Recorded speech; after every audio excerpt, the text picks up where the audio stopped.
friends, fellow advocates, family, professionals. Today is July 20th, 2026. Until last week's school board meeting, I have never been willing to record myself or publicly share my story.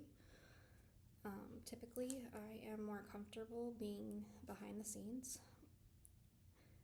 but I feel like it's time. If I stay quiet, nothing is going to change. I want to start by saying that this video and my series of videos are not about attacking any one person, assigning blame to any employee or organization. I know that the people inside these systems are often doing the best they can with what they've been given. These videos are about the structures themselves.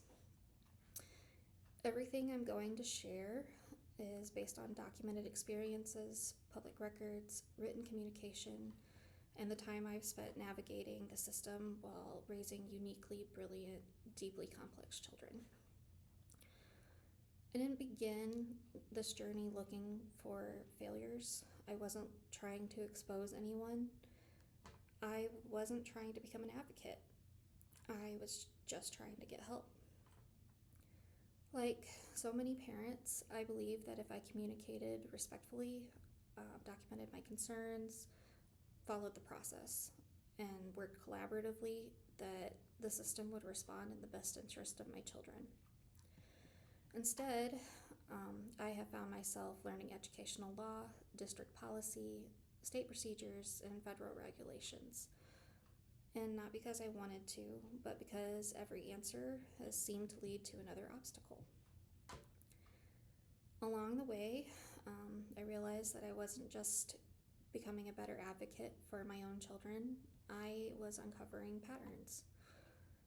These patterns came from other parents quietly describing things to me, educators privately acknowledging things. But the patterns, once I saw them, I couldn't unsee them. As a parent, I expected the hardest part would be helping my children navigate school.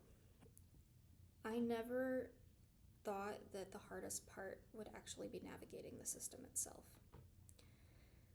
Over time, I've noticed that it felt like they were operating from an invisible playbook.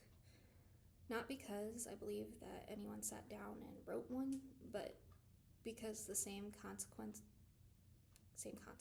same sequences, same patterns keep repeating themselves.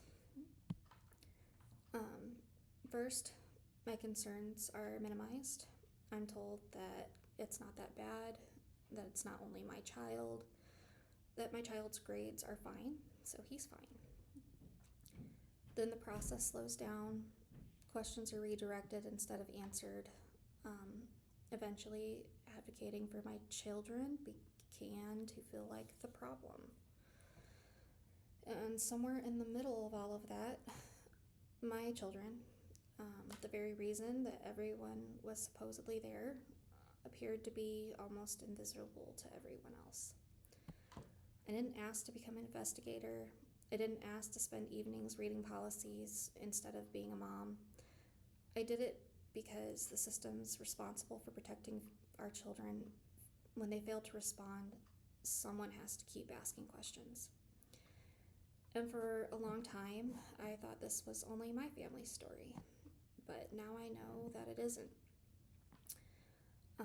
I'm not going to try to convince you to take my word for it. I am going to walk you through the timeline, the documentation, and the lessons that I've learned so that you can decide for yourself. If these systems are going to improve, we have to be willing to talk honestly about where they're falling short. In my next video, I will tell you exactly how my journey began and how by simply asking for help, I slowly uncovered a much bigger problem than I ever expected.